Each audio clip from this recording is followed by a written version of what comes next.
দেখুন, আমি কিন্তু আপত্তি করিনি। আমার আপত্তি থাকলেও আমি অনুমতি দিয়েছিলাম সেগুলো লাগাতে, কিন্তু যাদের ঘরে আপনি লাগাবেন তাদের মধ্যে কেউ একজন বলেছে যে ওই জিনিসগুলো যদি লাগানো হয় তাহলে সেই ঘরে সে থাকবে না। এটা আপনার মেয়ের পক্ষে খুব শুভ হবে না। আপনি বরঞ্চ জিনিসগুলো ফেরত নিয়ে যান। না না, ইম্পসিবল, এটা হতে পারে না। এইভাবে আমাকে ইনসাল্ট করতে পারেন না আপনারা। জিনিসগুলো কেনা হয়ে গেছে, এগুলো নিয়ে আমি কি করব? Try to understand. হ্যাঁ, সেটা তো আপনার সমস্যা। আপনি কি আমাদের কাছে জিজ্ঞেস করে পারমিশন নিয়ে জিনিসগুলো কিনেছিলেন যে আমাদের বাড়িতে পাঠানোর আগে? কারোর বাড়িতে একটা জিনিস দেবেন, আপনি সেটা জানাবেন না, বলে আনবেন না? না, আমি প্রয়োজন মনে করিনি। তার কারণ আমার মেয়ে, আমার একমাত্র মেয়ে, তাকে আমি একটা গিফট দেব, এই অধিকার আমার নেই? না, নেই ম্যাডাম। আপনার এমন কোনো গিফট দেওয়ার অধিকার নেই যে গিফটটা দিলে বাদবাকি লোকজনদের অপমান করা হবে। এই বাড়িতে এতজন মেম্বার আছে, তারা সবাই গরমে হাঁসফাঁস করবে আর আমরা এসিতে থাকবো, এটা আপনি ভাবলেন কি করে? আমার বাড়ির লোককে অপমান করার অধিকার আপনার নেই। আপনি ভুল জায়গায় নিজের অধিকার প্রয়োগ করছেন। আপনার মেয়ের সাথে আমি কথা বলে নেব। আর আপনাকে আরও একটা কথা বলে রাখি যে বিয়ের রিচুয়ালগুলো শুরু হয়েছে, কিন্তু বিয়েটা শেষ হয়ে যায়নি।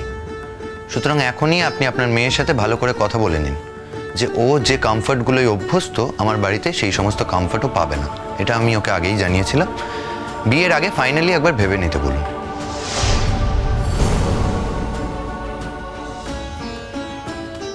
পটকা, ফোন করতে বললাম তো, ফোন করো। কি হচ্ছে কি ভাবেন? আস্তে আস্তে কথা বলো। না, আসতে তো আর কোনো প্রয়োজনই নেই। তোমরা ফোন করবে না, আমি ফোন করব, বলো। আচ্ছা দাঁড়া না মিষ্টি, ফোন করো। ঠিক আছে ঠিক আছে। না বৌদি ভাই, ঠিক আছে না, এখনই ফোন করো। কথা বলে এই মুহূর্তে একটা সিদ্ধান্ত নিতে হবে। বাবিন, একটু পরে কিন্তু আমাদের আত্মীয় স্বজনরা চলে আসবে। তাদের সামনে যেন কোনো কিছু করার উপায় নেই। বরং প্রয়োজন পড়লে আত্মীয় স্বজনদের সামনেই গুনগুনের সাথে কথা বলতে হবে। কারণ এরপর সারা পৃথিবী এইটা নিয়ে কথা শোনাবে। সেটা আরো বেশি কষ্টকর হবে আমাদের জন্য। ও, তাহলে আমার জিনিসগুলো আপনারা অ্যাকসেপ্ট করছেন না, তাই তো? না না, আমাদের বলছেন কেন? আমরা তো না, আমাদের দোষারোপ করবেন না। আমি তো বলেছিলাম যান, ঠিক আছে, উপরে ওগুলো নিয়ে যান, লাগান, কিন্তু আমাদের বাড়ির ছেলেরা, তাদের তো একটা মতামতের দাম আছে।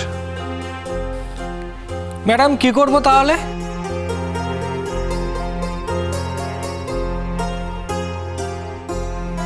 কি করবেন মানে? যে গাড়িতে করে জিনিসগুলো নিয়ে এসেছিলেন সেই গাড়িতেই ফেরত নিয়ে চলে যান।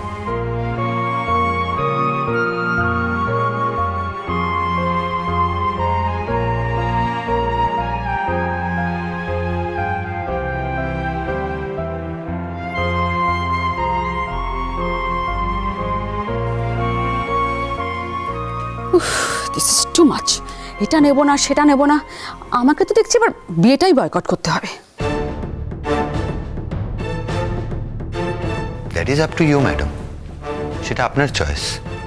মানে এটা যেমন আমাদের চয়েস ছিল জিনিসপত্রগুলো না নেওয়া, তেমন ওটা আপনার চয়েস। নমস্কার।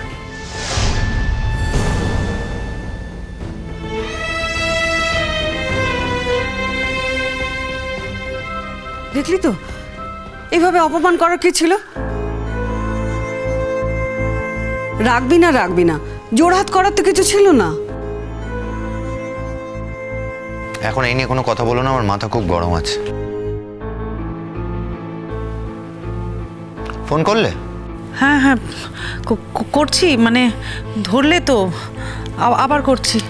আর কি বলো তো, মানে দুদিন আগে, মানে বিয়ে তো আর মাত্র দুদিন, তার আগে এরকম বাড়ি থেকে ছাড়বে কি ছাড়বে না? যদি না ছাড়ে তাহলে আমায় বাধ্য হয়ে যেতে হবে ওখানে।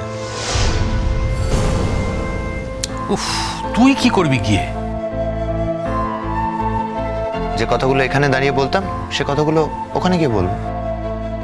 ঠান্ডা হও না মিষ্টি, ফোন করো, ফোন করে বলো এখানে আসতেই হবে, কথা আছে। এই শোন, আজে বাজে কোনো কথা বলবি না, ঠান্ডা মাথায় ডিল করবি বিষয়টা। দেখো হয়তো বুঝতে পারিনি বিষয়টা, বোঝ একটু, ফোনটা করো। হ্যাঁ করছি। না এবার তো বুঝতে হবে পটকা।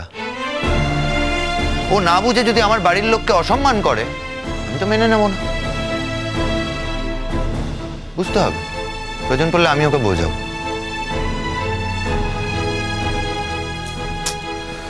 কি যে অশান্তি হবে বিয়ের আগে, আমি তো কিছুই বুঝতে পারছি না। জাগে তোমরা ওর সামনে থেকো, ওর সঙ্গে থেকো। গুনগুনকে কি না কি বলে দেয় তার তো কোনো ঠিক নেই। বাবিনকে তো চেনো, ওর তো মুখটা ভালো না, কি বলতে কি বলে ফেলবে। না বড়দা, বাবিন তো কোনো ভুল কথা বলেনি। বাবিন যদি কথাগুলো না বলতো তাহলেই আমাদের অবাক লাগতো দাদা। তাই তো বলি, আমাদের সোনা নেই, গয়না নেই, আমাদের টাকা পয়সা নেই, আমাদের বৈভব নেই, তথাপি আমরা অনেকের থেকে ধনী। আমাদের ঘরে এমন এমন সব ছেলেরা আছে, তাই তো বলি আমরা খুব ভাগ্যবান, আমরা ঈশ্বরের আশীর্বাদ ধন্য। ঈশ্বর ওদের এইভাবেই তুমি নির্লোভ রেখো, এইভাবেই তুমি ওদের আত্মসম্মানী রেখো, আর কিচ্ছু চাই না, আর কিচ্ছু চাই না। পুরো ঘুড়ি ছেঁড়া সুতো শোনা হয়ে যায় পুরনো ঘর বাড়ি চেনা স্রোতের সন্ধ্যা, স্রোতের আজান, স্রোতের দুঃখ সুখ, খড়কুটো খড়কুটো। বাবিন এই যে এই দেখো বাবিন, গুনগুন চলে এসেছে। তুমি এমন করে ডেকে পাঠালে না বেচারিকে, সত্যি বাবা। কি হয়েছে, কি হয়েছে শুনি? এত তাড়াহুড়ো করে আমাকে ডেকে পাঠানোর মানেটা কি? হ্যাঁ আরে বাবা, বাড়িতে পার্লারের লোক এসে বসে আছে, কত কাজ আমার। এই ফালতু কাজের কথা আমি শুনিও না, ইম্পর্টেন্ট কথা আছে। এই ও কি বলছে? ওর সাথে আবার আমার কিসের কথা? এই শোনো, তুমি তো আমাকে ডেকেছো তাই না? আরে তাই তো আমি এখানে এসেছি। আমি জানতাম ওর সাথে আমি কথা বলার জন্য, আসতামই না, কোনোদিন আসতাম না। কেন আসবো? ওর সাথে আমার কিসের কথা? তোমার কথা না থাকতে পারে, কিন্তু আমার কথা আছে। আর শোনো, আজকের কথোপকথনের উপর ডিপেন্ড করছে বিয়েটা হবে কি হবে না। এ আবার কি কথা বলতো? বিয়ে নিয়ে কেন এত কথা সবসময়? সত্যি বুঝতে পারি না। এই বাবিন, সব রাগ কি তোর বিয়ের ওপর গিয়েই পড়ে? হ্যাঁ, ওর তো সব রাগ ওই বিয়ের ওপরই গিয়ে পড়বে। কেন বলো তো? আমিও বুঝতে পারছি না, মানে তোমার বিয়ের ওপর এত রাগ কেন? সব অনুষ্ঠানেই তো রয়েছো তুমি, হ্যাঁ, সব রিচুয়ালস পালন করছো, তাহলে হঠাৎ করে বিয়ের ওপর রাগ কেন? কেন বুঝতে পারছো না? আসলে এই বিয়েটাই তো ওনার ইচ্ছেই ছিল না। সে তো যতদূর জানি তোমারও ইচ্ছে ছিল না। হ্যাঁ ছিল নাই তো, আমারও ইচ্ছে ছিল না, ওনারও ইচ্ছে ছিল না। আর তুমি বলো, ওরকম একটা ক্রেজিকে কে বিয়ে করবে? হ্যাঁ, তাও ড্যাডির কথা ফেলতে পারেনি বলে আমি মেনে নিয়েছি। ও তো জ্যাঠারির কথা ফেলতে পারেনি বলেই মেনে নিয়েছে, না অনেকে ওর মানতো। হ্যাঁ, এখন ব্যাপারটা কি জানো তো, যখনই কিছু হয় এই যে রাগটা আছে, এই বিয়ের ঝলটা আমার ওপর ঝাড়ে। হ্যাঁ, বিয়ে করবে না তো? করতে হবে না, করবে না তো করবে না, আমার বয়ে গেছে তোমাকে বিয়ে করতে। আমিও বেঁচে যাইও বিয়ে না করলে। একটু চুপ করবে? মানে আমার কথাটা শোনার কি সময় হবে তোমার? এই শুন, আমরা বরং যাই, চল এখান থেকে। ওরা বোধহয় একটু একা একা কথা বলতে চাইছে।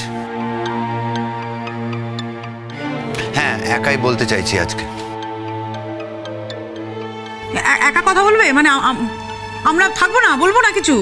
না, তোমরা কেউ যাবে না, আমি তোমাদের কোথাও যেতে দেবো না। হ্যাঁ, আরে ওর সাথে আমার একা, এই শোনো, তোমার সাথে আমার একা কিসের কথা? হ্যাঁ, আর কেন বা তোমার সাথে আমি একা একা কথা বলবো? কোনো কথা থাকতেই পারে না তোমার সাথে আমার একা একা। তোমার বয়ফ্রেন্ড নাকি তোমার সাথে আমি এরকম একা কথা বলবো? তোমার মতো মেয়ের বয়ফ্রেন্ড হওয়ার থেকে মরে যাওয়া ভালো।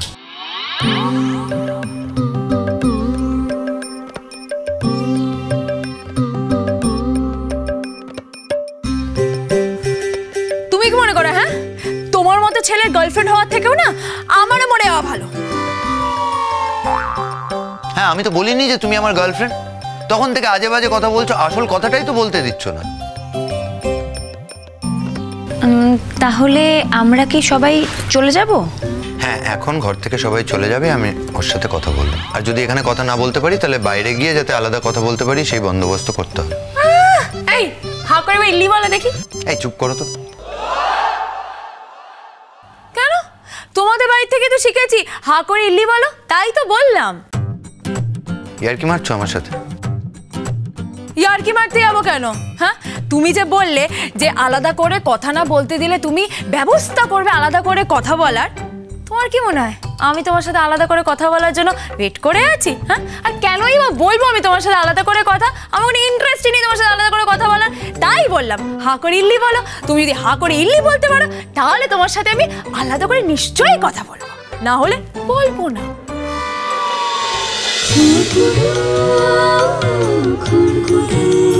চলো চলো চলো চলো চলো পাল্টাই।